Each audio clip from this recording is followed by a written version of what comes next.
I'm Lisa Bennett, 31 years old, communications consultant, Manhattan-based, independent, and, according to my mother, still tragically alone. Today, I stood in front of the mirror in my Brooklyn apartment, smoothing out the soft emerald green satin of my dress. It hugged my body in all the right places. Classy, elegant, confident, or at least I hoped I looked that way. Inside, my nerves were crawling. My cousin Amanda's wedding was being held at the Astoria Garden Club, one of those fairytale venues with chandeliers and real orchids flown in from somewhere tropical.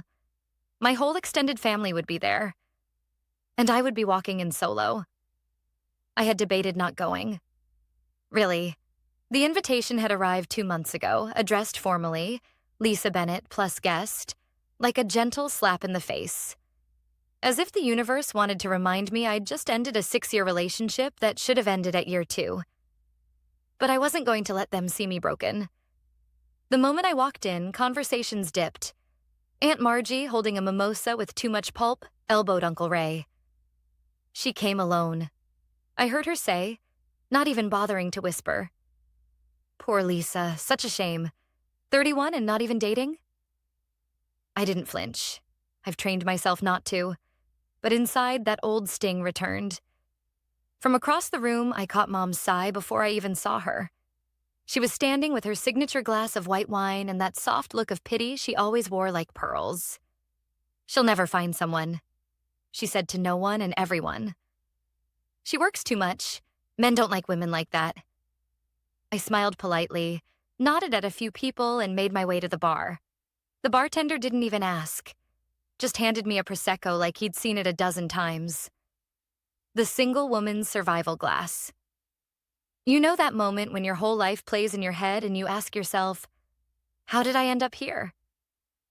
That was me, perched on the edge of a cream velvet bar stool, nursing overpriced bubbles while watching Amanda, the cousin whose biggest accomplishment was marrying rich, bask in the glow of everyone's approval. Aunt Susan passed behind me and patted my shoulder. Still no +1? Well, you know, Lisa, some people just aren't meant to find love. But you've always had your career. I turned away, gripping the stem of my glass so tightly it might have snapped. I didn't always feel this way. There was a time I believed in partnership, in a future, in love. But my ex, Daniel, taught me how naive I'd been. 6 years of my life invested. 6. I stood by him through job loss, depression, career changes, and a whole year when he couldn't decide what he wanted. And then, when I finally landed a dream client and started getting noticed professionally, he couldn't handle it. You're too much now, he said. Too independent. I miss when you needed me. Translation: I don't like watching you become more than I am. He left a month later, for someone who got him better. And now, here I was, at a family wedding, surrounded by judgmental glances, forced smiles, and passive-aggressive pity. The ceremony was scheduled to start in 10 minutes. Most of the guests were already seated. I hadn't dared go inside yet. That's when Kimberly, my younger sister, approached. Perfect Kimberly. The one who married at 24, had 2 kids by 28, and lived in a house with a white fence in Connecticut like it was an HGTV ad. Hey, Lisa, she said, offering a smile that didn't quite meet her eyes. Mom's been worried sick you wouldn't show. You know how she gets. Here I am, I replied, sipping my Prosecco. Alone, though? Her eyes scanned the room dramatically. No, date? I raised an eyebrow. No, just me. Kimberly's lips curled into a smirk. Well, it's brave. Some women would have stayed home. I wanted to scream. Instead, I smiled. That's what years of conditioning does. You master the art of silent endurance. See you inside? She chirped, turning on her nude heels. And then, the doors to the venue flew open. Heads turned, and a man walked in like he owned every molecule of air in the room. Tailored charcoal suit, clean lines, presence like thunder wrapped in silk. He was tall, confident, and magnetic. The kind of man who didn't just enter a room. He rewrote its atmosphere. My heart stuttered. Whispers spread like wildfire. Who is that? Is that? He looks like. Then he walked straight toward me. Straight. Toward. Me. I blinked. And just before I could register what was happening, he took my hand gently, leaned in, and said loud enough for half the room to hear, "Let's not keep them waiting, sweetheart." And then he smiled. Like he knew exactly what he was doing.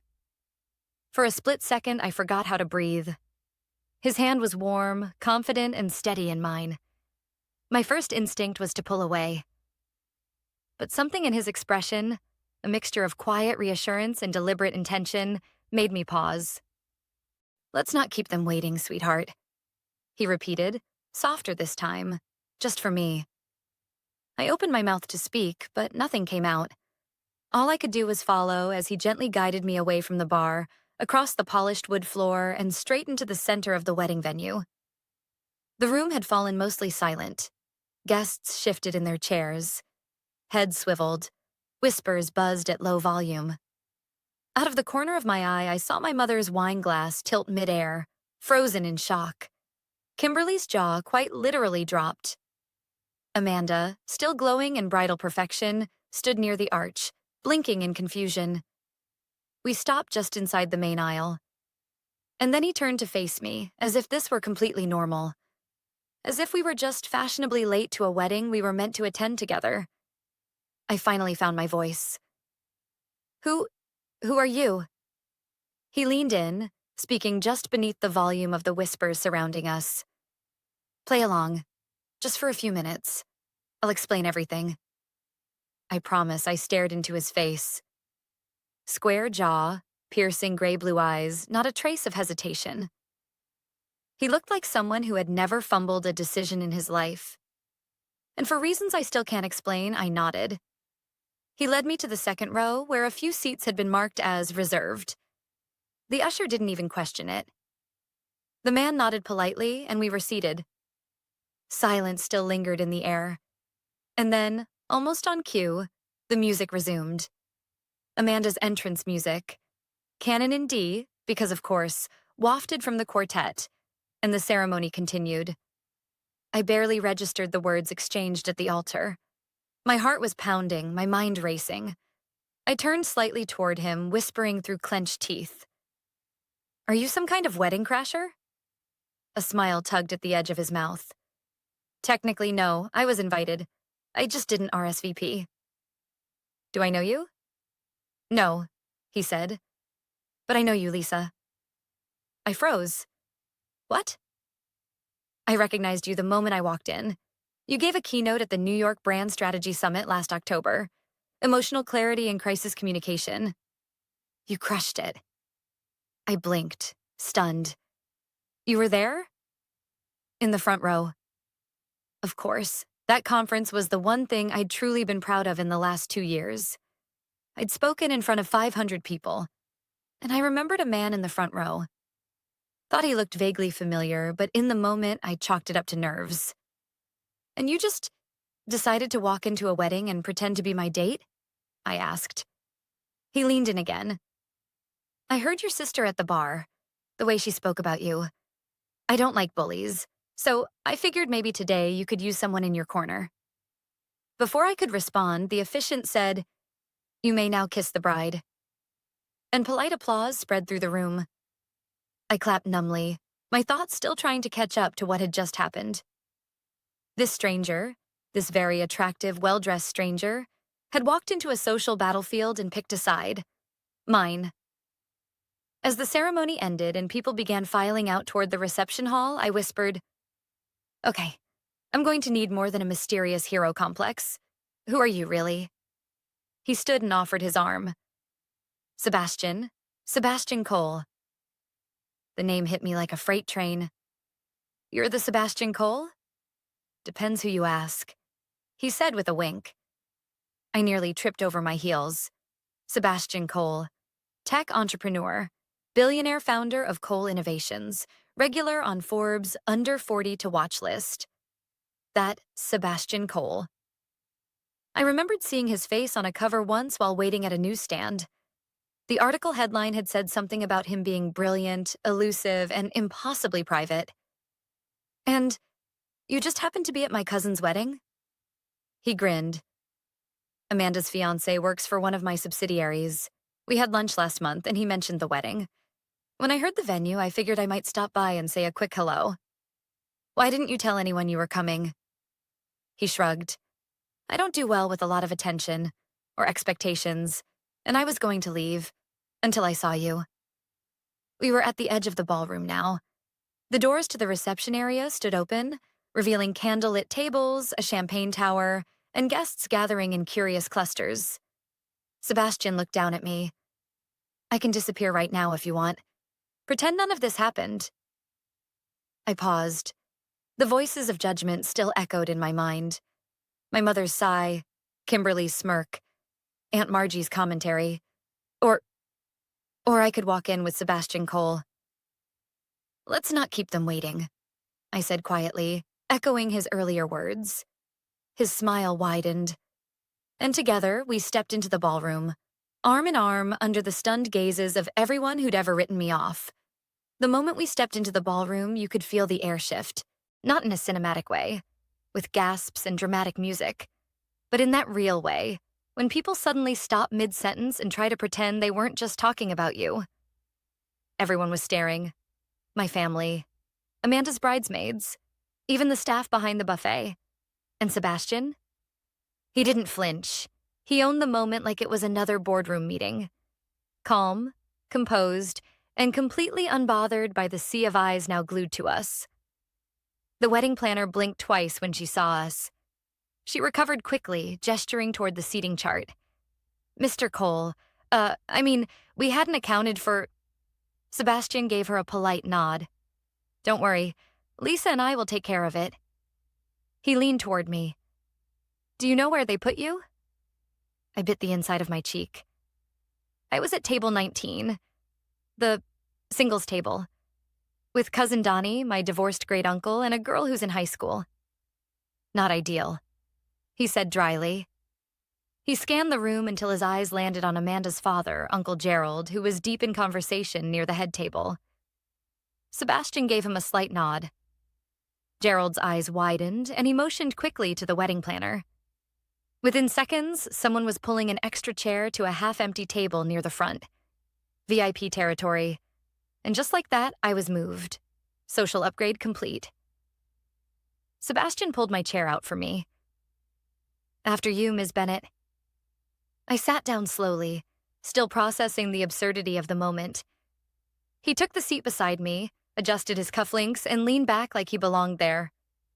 This man had turned a minefield of humiliation into a red carpet, and I hadn't even had a chance to understand why. So, I said, turning slightly toward him, let's go back to this whole play-along idea. How far are we taking this? He considered that. I figured we improvise, as long as you're comfortable. You do realize my entire family is going to interrogate you tonight? His lips curved. I've handled venture capital boards and congressional tech hearings. I think I can handle your Aunt Margie. I almost laughed, until I saw Kimberly approaching. She was smiling, but it didn't reach her eyes. Her gaze ping-ponged between me and Sebastian, like she was watching a tennis match she hadn't been invited to. Well, hello, stranger, she purred, clearly addressing him. You must be Lisa's guest? Sebastian stood politely and extended a hand. Sebastian Cole, pleasure to meet you. Kimberly's eyes flickered. Cole, that's a familiar name. He smiled. I get that a lot. She turned to me, expression faux casual. You never mentioned you were dating anyone, Lisa? I shrugged.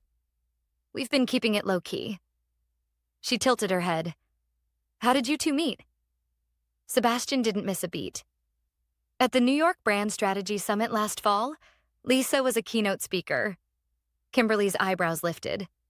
Oh? I was captivated, he said, locking eyes with me. Her approach to crisis communication was razor sharp.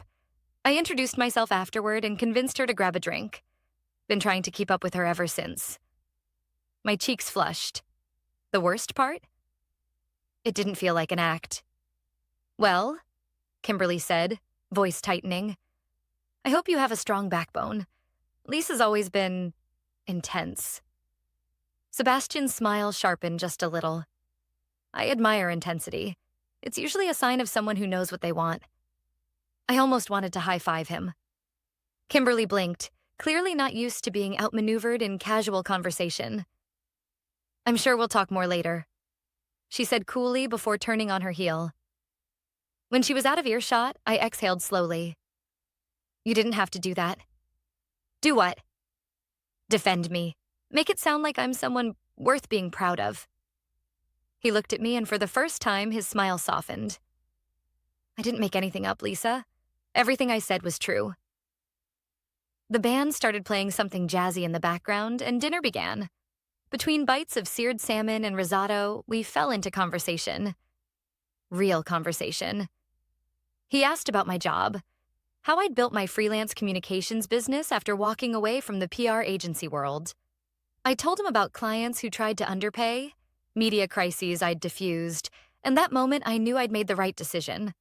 Sitting alone on my floor at midnight, pizza in one hand, approval email in the other. And he listened. Really listened. He told me about his company, how Cole Innovations started in a college dorm room, how his father didn't speak to him for a year after he dropped out, how success came quickly, but peace took much longer. And just like that, the man in the suit became someone real, human, fallible.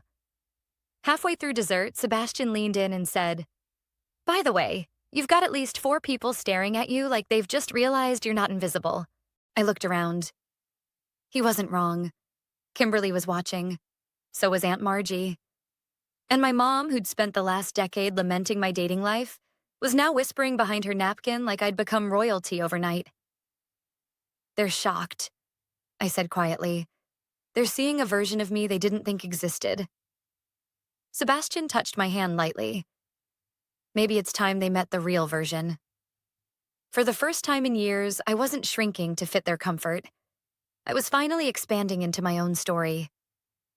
Later that evening, after the cake had been cut and the first dances were over, the music shifted into something slow and sweeping. The lights dimmed to a golden glow, and couples began migrating to the dance floor like moths to warm light. Sebastian stood and extended his hand. Shall we? I hesitated, not because I didn't want to, but because it had been years since I danced with someone who looked at me like I mattered. Still, I slid my hand into his and let him lead me to the floor. The band played something classic. Frank Sinatra, I think, but I barely registered the lyrics. All I could focus on was the feel of his hand at my waist, the way his other hand held mine like it was the most natural thing in the world. He wasn't flashy or showy. He just moved with quiet confidence.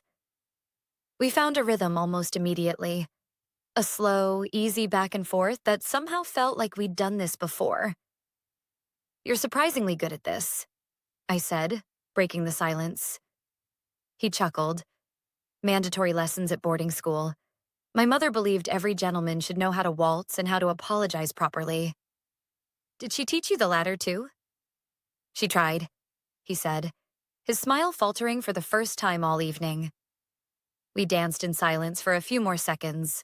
Then I asked, Do you always do this? Do what? Rescue random women at weddings? He looked down at me. Only when they look like they're about to combust from emotional damage. I laughed despite myself. That obvious? He nodded, unashamed.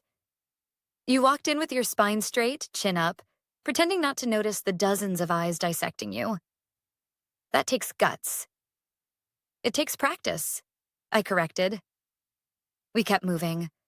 I felt a twinge in my chest, the kind of ache that comes when someone sees you more clearly than you're ready for. I've spent most of my adult life trying to prove something to my family, I admitted. That I'm not broken because I didn't get married by 28. That I'm not lesser because I chose career over kids. But no matter how much I achieve, I'm still poor Lisa in their eyes. Sebastian didn't respond right away. He just kept leading the dance, giving me time to breathe through the emotion behind my words. Then, softly, he said, "They're wrong, you know. Every word they've ever said about you that made you feel small, that's their fear talking, not truth." I looked up, surprised at the firmness in his voice.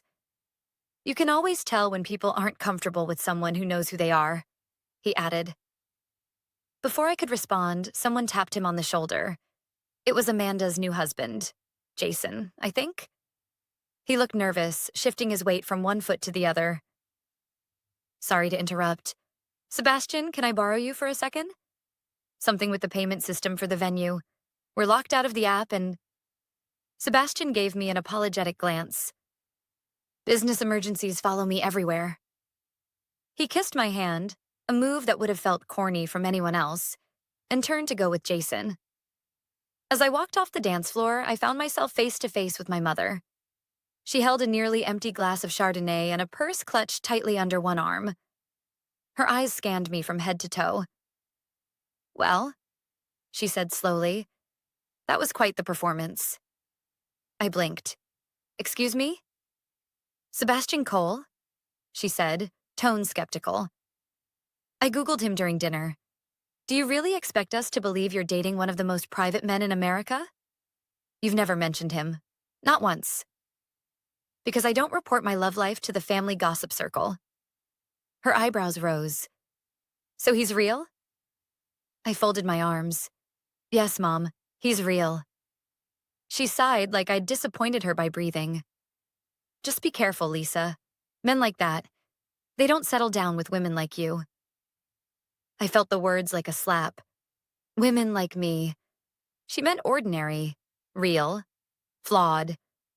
"I think we're done with this conversation," I said, turning away before she could see the tears threatening to surface. I stepped out onto the patio for air. The night had cooled, the air crisp with the scent of autumn.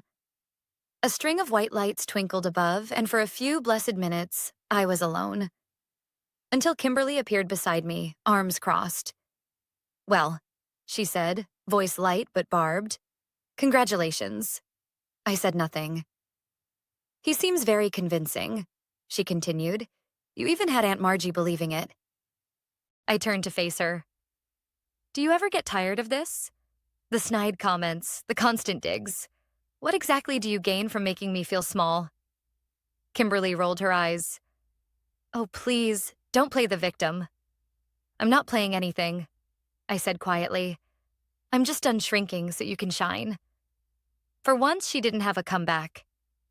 Sebastian reappeared then, walking onto the patio like a man who belonged everywhere.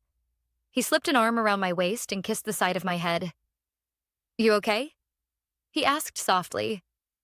I nodded, and for the first time in years, I realized I meant it. We re-entered the ballroom just as the DJ invited everyone to the dance floor for what he called a moment of celebration for all the couples in the room. Sebastian kept his arm casually around me, his body warm against mine. We didn't dance this time. We just watched from the edge of the floor as couples twirled and laughed and leaned into each other like they'd known love all their lives. I watched them, feeling a complicated swirl of emotions, longing, admiration, and something dangerously close to envy. Sebastian leaned in. "What are you thinking?" "That this is the kind of night I usually spend alone," I admitted, "and that I don't know how to trust what's happening right now." He studied me for a moment. "It doesn't have to be anything more than what it is." "And what is it?" I asked. He paused. "Two people who saw something in each other and decided not to ignore it." We were interrupted by Aunt Margie, who approached holding a flute of champagne and wearing her usual cloud of perfume. "Well, well, well," she said, with a tone that suggested she thought she'd caught us mid-scheme. "Lisa, you didn't tell us you were dating someone quite so accomplished." Sebastian turned on the charm. "I'm the lucky one, actually. Lisa's brilliance is what caught my eye first. I've been trying to keep up ever since." Aunt Margie's eyes narrowed, clearly thrown. "How long have you two been an item?" "About 3 months," I said, trying to keep my voice even. "Really?" she asked, too brightly. Interesting that no one in the family had any idea. especially since Lisa always said she wanted to take her time before getting serious again.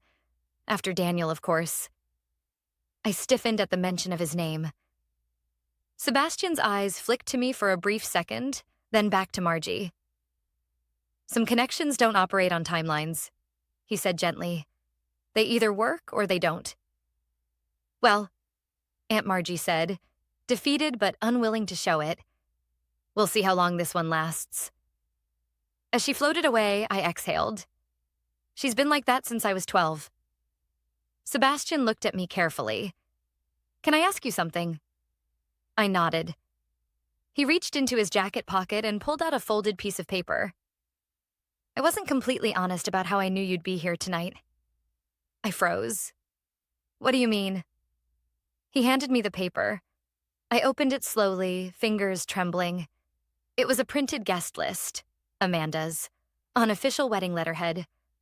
My name circled in red ink. I didn't just show up by coincidence, he admitted. Jason, Amanda's husband, works at one of my firms.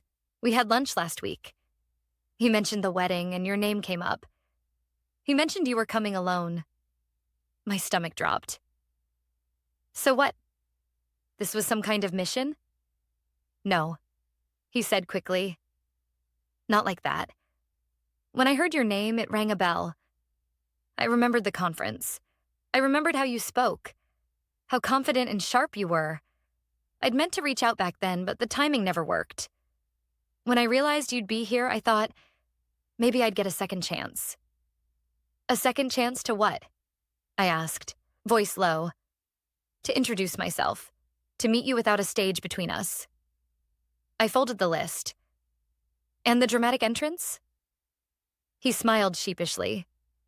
Okay, I didn't plan that. I was going to leave, actually. I got cold feet. But then I saw your mom. I overheard what she said. He didn't need to repeat it. I knew the exact line. Poor thing, she'll never find someone. I saw your face, and I just walked in, he said. It was impulsive and probably stupid, but not fake. I sat down on the edge of a chair, trying to process everything. It's a lot, I know, he said. But nothing I told you tonight was a lie. I didn't plan on pretending. I planned on asking you for coffee. Somehow it turned into this. And what is this, Sebastian? I asked, looking up at him. Because it feels like I'm not sure what's real anymore. He crouched beside me. This is real, he said. At least for me. The way I've watched you hold yourself tonight, graceful, self-possessed, funny, you've handled a room full of judgment with more class than I've seen from board members twice your age. My heart thudded in my chest. Part of me wanted to believe him. The other part remembered how quickly affection could be manufactured. I'd been tricked before, loved by people who didn't mean it, believed in relationships that were built on control, not connection. Before I could respond, Kimberly appeared again, this time with that look on her face, the one that said she knew something I didn't. Hey, Lisa, she said, all false sweetness. You've got a moment? I think you should come see something. Sebastian stood. We're kind of in the middle of something. It'll only take a second, she interrupted. Really, Lisa, you'll want to see this. I followed her reluctantly, heart pounding, gut sinking. She led me through the hallway toward the coat check area, then turned abruptly and faced me. You're going to hate me, she said, pulling out her phone. What is this? She opened a tab on Safari, a news article. Billionaire Sebastian Cole makes surprise appearance at private event, spotted with unidentified woman at family wedding. A photo, from tonight, of me and Sebastian at the bar. What is this? I whispered. Kimberly shrugged. Guess you weren't as private as you thought. I looked at the timestamp. 20 minutes ago, someone had leaked it. My chest tightened. Why are you showing me this? Her expression turned sharp. Because you should ask yourself something, Lisa. Was this about you, or about the story? My mind reeled. Had I just been part of a well-orchestrated narrative? Or worse, a headline. I stood in that dim hallway, staring at the photo on Kimberly's phone. There I was, mid-laugh, a champagne glass in hand with Sebastian Cole's arm around my waist. And below it, billionaire makes surprise appearance at private NYC wedding. Unidentified woman may be a new mystery partner. And a few speculative headlines beneath that. My stomach turned. Why are you showing me this? I asked again, voice colder now. Kimberly tilted her head, her voice calm and saccharine. Because you needed to know. You've been so wrapped up in your Cinderella moment, I thought you deserved to see what it looks like from the outside. You think he did this? I asked, breath catching. That he staged this? For what? Attention? Kimberly shrugged, but there was something gleaming in her eyes. All I'm saying is, maybe ask yourself why someone like him would suddenly want to play your boyfriend at a wedding. In front of cameras. On the same weekend his new tech deal launches. Think about it. I walked away before I said something I'd regret. Back in the ballroom, the music was louder, the dancing more chaotic, but I could only see one face in the crowd. Sebastian. He was standing near the bar, scrolling through his phone. His brow furrowed, jaw tight. He'd seen it too. I walked straight up to him. We need to talk, now. He looked up, registering my expression instantly. Lisa? Did you know this would happen? No, he said firmly. Not like this. But you did know there was a chance someone might see us. Might post something. Yes, he admitted. But I didn't think it would happen so fast. And I didn't plan it. That photo? That leak? Not me. Then who? I asked. Because I've spent this entire night defending something I wasn't even sure was real. And now I find myself in a tabloid captioned as unidentified woman, like I'm part of some PR stunt. I'm sorry, he said, and he meant it. I could see it in his eyes. But this doesn't work for me, I said quietly. I can't be someone's moment. I've spent too many years being an afterthought, a stepping stone, or a placeholder. If this was a story for you, even a good one, I don't want it. Sebastian stepped forward. Lisa, I didn't come here for publicity. I came here because I remembered a woman who stood on a stage and said things that made me rethink how I communicate with the world.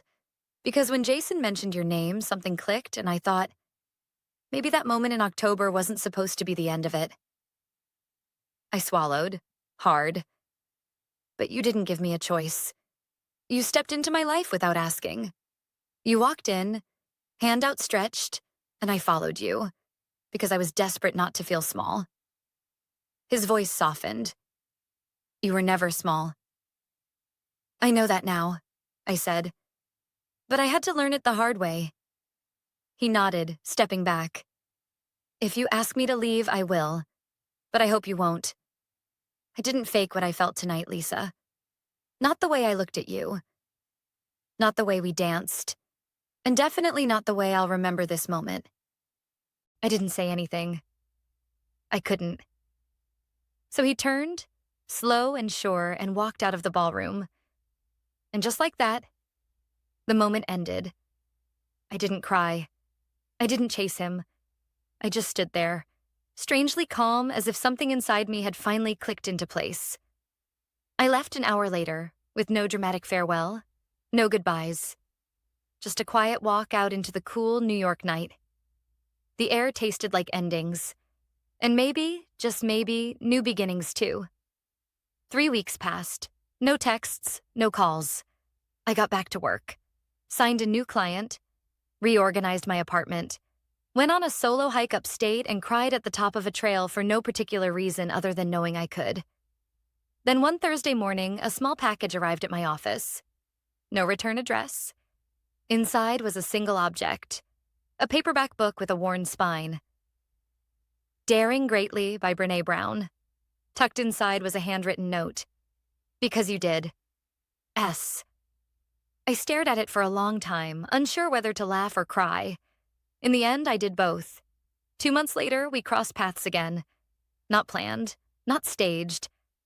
I was speaking at another conference, this time in Chicago. Afterward, I was answering questions at the edge of the stage when I saw him in the crowd. No suit, no cameras, just jeans, a jacket, and that same look in his eyes. When the crowd dispersed, he walked up and said, "Coffee this time?" I nodded. No pretending. He smiled. No headlines. And this time, when I reached for his hand, it was on my terms. 6 months later, I brought him to another family wedding. But this time, no performance, no drama. Just us. Two people who had learned to stop apologizing for who they were. And when my mother whispered, "You look happy," I simply said, "I am." Because I was. Not because of him, but because somewhere along the way, I stopped waiting to be chosen. And finally chose myself.